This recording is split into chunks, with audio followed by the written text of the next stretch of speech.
Graça e paz, amados. Gostaria de compartilhar agora com vocês uma reflexão muito importante a respeito de nós discernirmos a diferença entre o convencimento do Espírito Santo e o sentimento de culpa, o sentimento de acusação. É muito importante nós discernirmos a diferença entre essas duas coisas. Por quê? Porque nós somos pecadores. A palavra de Deus em 1 João capítulo 1, versículo 8 diz que aquele que disser que não comete pecado, ele se faz mentiroso. E a verdade é que todos nós pecamos. E quando nós pecamos, nós nos entristecemos. E por que nos entristecemos? Porque nós quebramos um princípio, a lei moral de Deus plantada em cada um de nós, que nós conhecemos como sendo a nossa consciência. Quando nós ferimos esta lei moral de Deus, que é plantada e foi plantada em cada um de nós nos entristecemos. E nós precisamos discernir essa tristeza, porque esse discernimento vai determinar o curso da nossa vida após o pecado.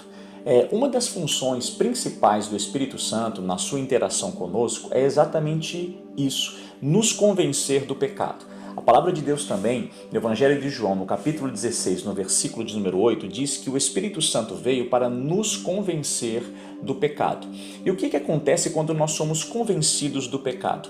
Nós reconhecemos que falhamos e após esse reconhecimento nós sentimos um pesar, nós nos entristecemos. E é importante nós termos esta consciência para discernir se a tristeza que nós sentimos após o pecado é o convencimento do Espírito Santo sobre nós ou é simplesmente uma tristeza oriunda daquele sentimento de culpa, daquele sentimento de acusação.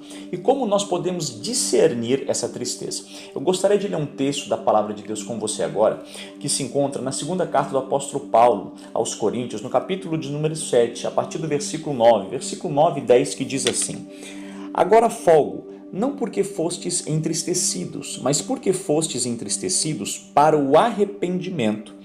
Pois fostes entristecidos segundo Deus, de maneira que por nós não padecestes dano em coisa alguma. Observe o que diz o versículo de número 10. A tristeza segundo Deus opera para o arrependimento, para a salvação, o qual não traz pesar, mas a tristeza segundo o mundo opera para a morte. Observe o que o apóstolo Paulo diz, que a tristeza segundo Deus opera para o arrependimento, mas a tristeza segundo o mundo opera para a morte. A tristeza gerada por Deus em nós, pelo Espírito Santo que nos convence de pecado, ela promove a vida, ela vai gerar arrependimento. Mas a tristeza segundo o mundo opera para a morte, vai gerar um sentimento de culpa.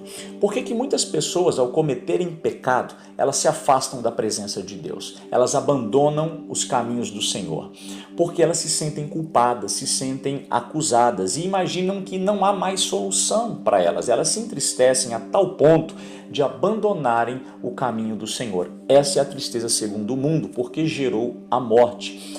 Como nós podemos discernir a diferença entre essas tristezas? Observe o que Paulo diz. A tristeza segundo Deus, que é o convencimento do Espírito Santo, vai promover a vida, vai gerar o arrependimento. Mas a tristeza segundo o mundo vai gerar a morte, vai te levar a se afastar dos caminhos do Senhor.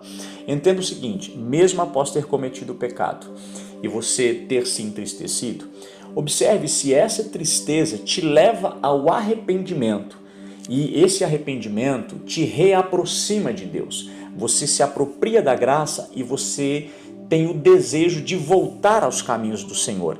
Isso é o convencimento do Espírito Santo.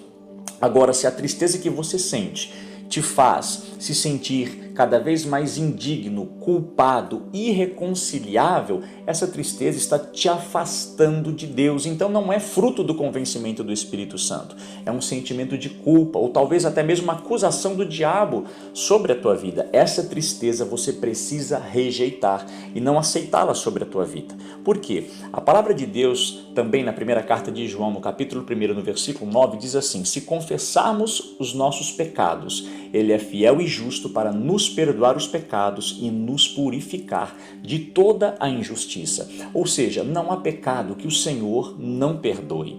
Então, mesmo que você tenha falhado, mesmo que você tenha caído, entenda o seguinte, ainda que você tenha se entristecido, Essa tristeza pode ser o fruto do convencimento do Espírito Santo na tua vida.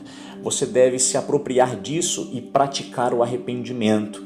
A palavra de Deus, lá em Provérbios capítulo 28, versículo 13, diz assim, que aquele que confessa os seus pecados e deixa, alcança misericórdia. Ou seja, quando você recebe o convencimento do Espírito Santo, você de fato vai se entristecer, mas ao confessar o seu pecado e abandoná-lo, você alcança misericórdia e retoma a sua caminhada com Deus, ainda que por meio dessa tristeza. É uma tristeza que vai gerar vida sobre você, mas se a tristeza que você sente está gerando morte, está te afastando dos caminhos do Senhor, ela não vem de Deus para a tua vida. Essa tristeza você precisa rejeitar. Nós discernirmos a diferença entre essas tristezas é muito importante. E como nós fazemos isso? Pelo resultado que ela promove em nós. A tristeza, segundo Deus, vai promover o arrependimento para que você volte para os caminhos do Senhor. Mas a tristeza, segundo o mundo, vai trazer aquele sentimento de culpa, de acusação e vai te afastar dos caminhos do Senhor. Não aceite essa segunda tristeza sobre a tua vida. Volte para aquilo que Deus planejou para você. Receba essa tristeza como um convencimento do Espírito Santo que vai gerar vida sobre você para que você não abandone o plano de Deus para a tua vida. Siga firme na tua caminhada com Deus em nome de Jesus. Deus te abençoe.